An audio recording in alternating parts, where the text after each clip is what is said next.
What's up guys, it's Ark here and welcome back to another video. Now this video is extremely special because I was able to get 12 wins in the Bandit Draft Challenge for free, which is super good for me because well I had 5 gems as you can see. I'm pretty poor and I'm primarily free to play, so I didn't want to spend more money on this game. So without further ado, let's get into some replays of this challenge.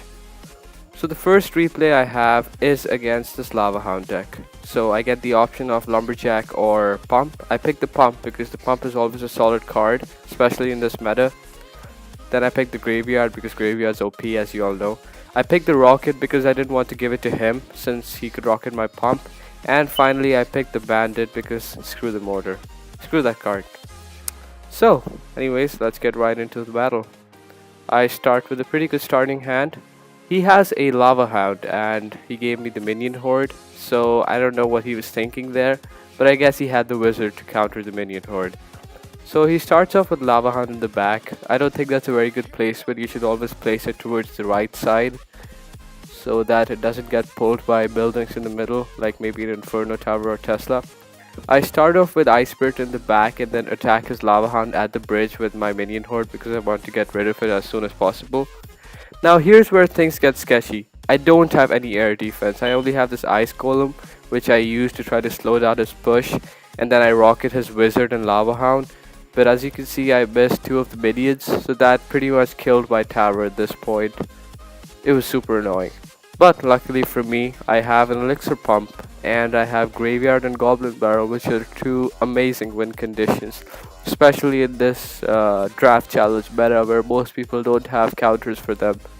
So he plays a defensive mortar. I don't really agree with that position because it won't pull any incoming units, but I guess that makes sense. So here he doesn't have any solid counter for my goblin barrel, so he plays his lumberjack. I counter it with my bandit, but unfortunately he lightning stat. I actually didn't see the lightning, so I didn't think the lightning would kill my bandit because I really don't know, wasn't sure about her stats, so that kind of backfired on me with the ice golem. But I made a counter push with my minion horde and graveyard, and that basically killed his tower. It left it at 69 hit points. 69, get it? Haha.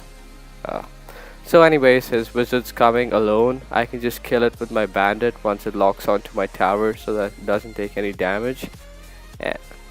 And then I proceed to make a counter push with my ice golem and ice golem and bandit, and I stop his lava hound with my minion horde.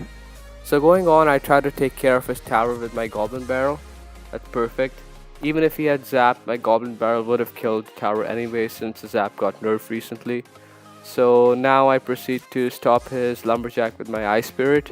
Now I'm sitting on elixir for a bit. That wasn't good of me, but anyways, I start building up my counter push. He lightnings my pump and bandit, which was pretty good from him, but luckily I had my minion horde ready and ice spirit, and that pretty much seals the deal for me. I do so much damage, and now all I need is 2 rockets and a bit more chip damage.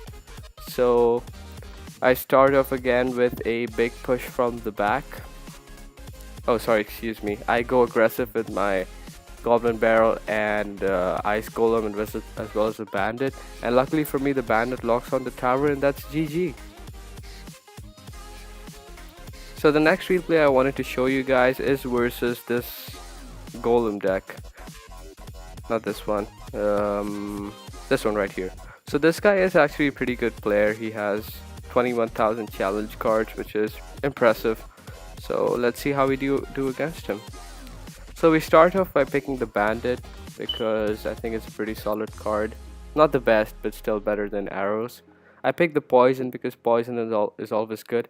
Here I picked the rocket because I could always rocket his barb hut or any big unit that he places behind his tower to get some good damage. And finally I picked graveyard because graveyard is by far the best card in this challenge. So listen to me when I say this. Always pick the graveyard when you have it. Always.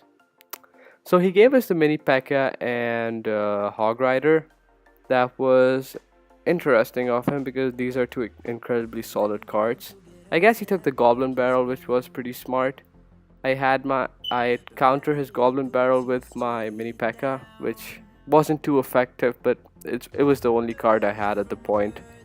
So here I counter his Musketeer with my Bandit, and this was really bad of him, really bad. He placed his Princess in range of my Mini P.E.K.K.A, so my Mini P.E.K.K.A killed it, and that basically gave me a massive advantage because he had nothing to counter my Bandit at this point, and it dealt so much damage to his tower. So I'm really sorry I wasn't responding to any of his comments because I mute everyone in this challenge because I don't really want to get tilted by emotes. That's something I'm really prone to. So I threw the minion horde because I didn't have anything better to do. I didn't want to shoot a naked graveyard, but I do that now because again I didn't want to reveal my P.E.K.K.A to him yet, which was stupid because he gave me the P.E.K.K.A, so he already knew that I had it, but I didn't know that he had the golem. So here is the point where he sees that both of his troops have survived with a sliver of a health, so he tries to salvage his push with a golem, but unfortunately it was too little too late as the troops went ahead of the golem, so my P.E.K.K.A was able to easily kill it. But now he had his Goblin Barrel, and again, as I told you, I had no counter for it, so I basically had to put my Bandit, but it still did so much damage to me. So here I have this massive push, and I'm certain that it's gonna take the tower, so I push with my Hog Rider on the opposite lane. And as you can see, with the new changes to True Blue and True Red, the Hog Rider pick pushes 100% of the time with no troops necessary. So right now I dealt so much damage. I dealt over, let's see, about 1900 damage to his left tower, which is pretty good of me. I tried to go aggressive with my Graveyard and Poison to try to 3-crown him. Unfortunately, he did have his Musketeer and Ice Golem in the Graveyard, so they were able to take care of it, but I still managed to kill them. So here I try to end with my Bandit because I only need two rockets, and with the Bandit's chip damage I could have just ended it right there. He plays well and blocks the Bandit with my Golem. I quickly killed the Golem on the bridge with my P.E.K.K.A because the P.E.K.K.A is probably the best troop counter to Golem, other than, say, Inferno Tower, which for obvious reasons. So at this point all I need to do is rocket him twice, so that's what I do. He doesn't really have a win condition other than the Golem, so all I need to do is cycle 4 cards, and that's pretty much GG. So I send in my Hog, he blocks it with his Barbarian Hut, well played by him. So I just place my Mini P.E.K.K.A to cycle and finish the game with my rocket. Awesome. Perfect. I don't know why he said a thanks there. I think he must. This guy was a really nice guy. I feel really bad for not replying to him. Alright, whatever. So yeah, that's about it. Those are the 2 good replays I had. So now let's check out the Bandit card, shall we? Unlocked. Lovely. So let's check out the Bandit stats. Yeah, there it is. Info. So it has 750 hit points. That's pretty good. Means that it doesn't die to a fireball. It has 160 DPS. Now what's interesting about this is that it doesn't one-shot regular goblins. So that makes the Bandit pretty weak in my opinion. I don't think it's one of the top tier legendaries like Electro Wizard or Graveyard or even the Lava Hound or Miner. So, and moving on, it has its charge, which is a pretty good thing. And yeah, nothing too special about it. It's a pretty standard card, not very creative, but whatever. So let's move on to the chest opening. So we get 11,000 gold, brilliant. Arrows, not bad, not bad. Arrows got buffed, so I definitely would like to use them. Cannon, okay. The balloon, nice. I hope I get a legendary from this, I really do. Minion Horde, Mortar, not a big fan of that card. E-Barbs, I'm not gonna get a legendary. Damn. Minions are always good. Barbarian Hut, and let's see what epic we get. Skeleton Army. So not the best chest, but not the worst either, so I guess I'll take it.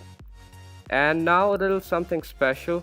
I actually just checked and I had the Electro Wizard in my shop. And this is actually the highest legendary that I have. I have 3 out of 4 Electro Wizards, which I grinded from the Electro Wizard challenge. Other than that, all my legendaries are pretty much barely at level 2 except for the minor, which is 2 out of 4. So let's purchase the Electro Wizard and upgrade it to level 3. Where did it go? Oh right, it's in my deck. Stupid me. What? Oh my.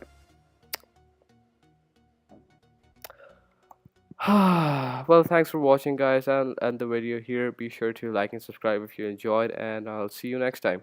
Peace.